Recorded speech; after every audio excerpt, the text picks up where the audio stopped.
Avec leur faible teneur en calories, leur faible teneur en graisse et leurs nombreuses fibres, ces légumes verts sont devenus de plus en plus présents sur la table de Zhang Yanhua, qui souhaite rester en forme. Commander un repas léger comme une salade est devenu la norme pour Zhang lorsqu'elle mange avec ses collègues chaque midi. Je commande des aliments sains les jours de travail, principalement de la salade. Et le week-end, je cuisine moi-même des repas légers à la maison sans glucides. De plus en plus de gens du même âge que moi ont commencé à manger des repas légers car ils accordent une attention croissante à leur santé.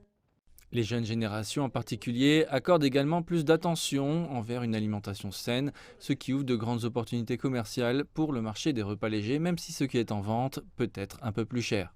Je mange de la salade pour le dîner 3 ou 4 jours par semaine, alors au Gabon, j'en mangeais 2 fois seulement par semaine. Je choisis principalement une salade sans aliments de base ou uniquement de la poitrine de poulet ou du bœuf aux légumes. Les repas réguliers ne me coûtent que 20 ou 30 yuan chacun, mais les plus légers me coûtent généralement 40 ou 50 yuan. Je mange des repas légers 2 ou 3 fois par semaine. C'est juste plus sain. Je fais plus attention à mon alimentation, peut-être en raison des réseaux sociaux.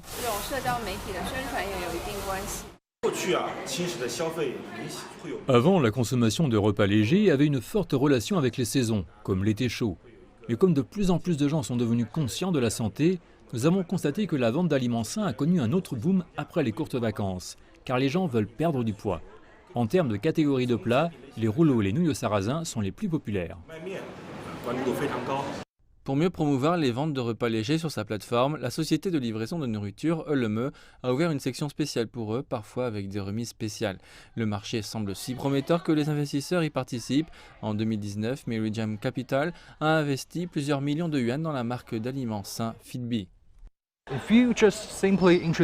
Si vous présentez simplement une salade américaine ou grecque ici, sur le marché chinois, cela ne remportera pas un énorme succès ici en Chine. Nous recherchons des entreprises qui cuisinent réellement les aliments, au lieu de simplement mélanger différents ingrédients et d'assaisonner pour avoir une soi-disant salade ou poke bowl. Il n'y a que quelques-uns qui cuisinent réellement la nourriture.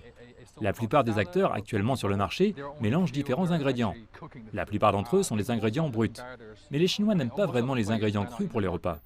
Malgré les inquiétudes de Ming concernant la cuisine, son investissement s'est bien passé. Plus de 20% des consommateurs de Fitbee choisissent de commander dans les magasins de l'entreprise au moins 2 fois par semaine, ce qui signifie que les 5 magasins de Shanghai ont remboursé leurs frais d'ouverture en moins de 6 mois.